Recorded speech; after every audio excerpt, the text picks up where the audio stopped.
Panibagong kinakikiligan ngayon tambalan ang Cap-Hit or Caprice Cayetano at Hit Jornales.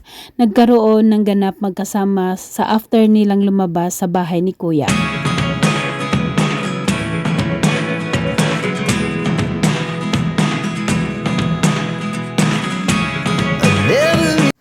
Tuwang-tuwa at kinilig sa kanilang dalawa ang kanilang mga fans habang magkatabi sina Caprice at Hit para sa picture taking. Super bagay nga naman talaga ang dalawa.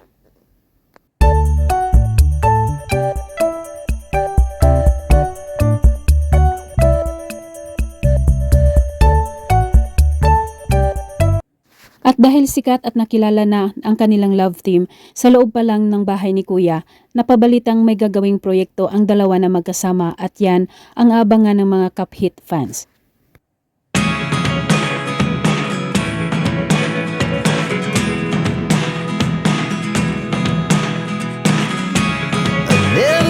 Nakasama din nila Caprice at Hit sa naturang event ang kapwa kapuso PBB10's housemates na sina 3rd Big Pleaser Ashley Sarmiento at 4th Big Pleaser Princess Aliyah na parehong maganda.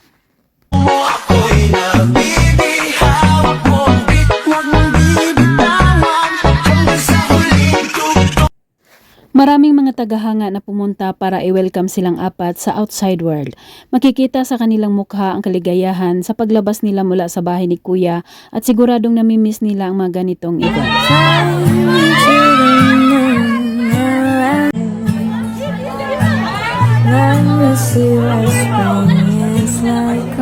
Lalong gumagwapo ang kapuso actor at PBB second big pleaser na si Hit. Bakas din sa mukha nito ang saya dahil sunod-sunod ang kanyang guesting na gagawin at siguradong napaka-busy na sa kanyang career.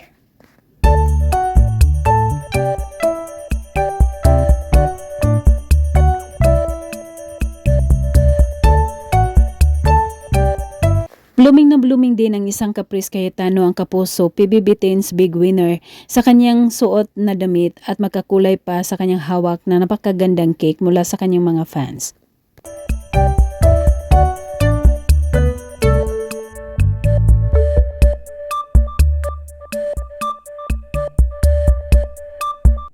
Siguradong aabangan at tatangkilikin ang tambalang Cap-Hit. Bukod sa maganda at gwapo at super bagay sila sa isa't isa, siguradong mahusay din ang dalawa pagdating sa pag-arte.